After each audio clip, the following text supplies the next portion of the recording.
leba. Mimi nilidhani Magufuli alikuwa ni mwanaume. Tulidhani pengine ajue uchungu wa mtoto. Lakini tunashangaa kuona matendo haya yanafanywa na mama. Umeingia leba, umezaa kwa uchungu, umebeba mtoto miezi 9 tumboni. Amiri jeshi mkuu, unaruhusu vyombo vya polisi vinapiga watu, vinaumiza watu. Uko kimya kabisa. Hujisikii vibaya. Tumuulizeni Samia. Sisi tuache kuzaa basi. Wazae wao, sisi wengine labda hatutakiwi kuzaa kabisa. Tuache kuzaa kwa sababu watoto wetu watauawa. Tuache kuzaa kwa sababu watoto wetu watatekwa. Si sawa. Wanawake wa Nyasa, tuache kila kitu, tuunganishe sauti zetu.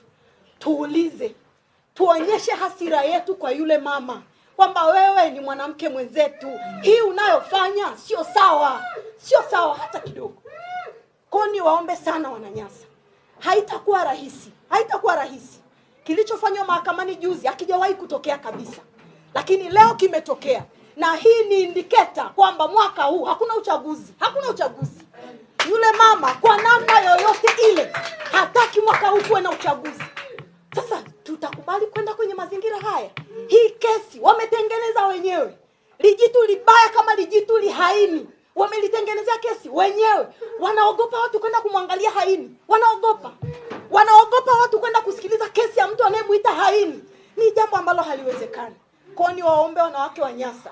Tumepata viongozi wetu, viongozi tunao hawa hapa, naibu katibu mkuu yuko hapa, makamu mwenyekiti yuko hapa. Hili ni jeshi, ninyi ni wanawake. Tuunganishe nguvu. 51% ya Watanzania ni wanawake. Tukiungana vizuri, tunaweza kabisa kutuma ujumbe na tunaweza kuleta mabadiliko katika nchi yetu. Niwashukuru sana kwa kunisikiliza. Asanteni sana.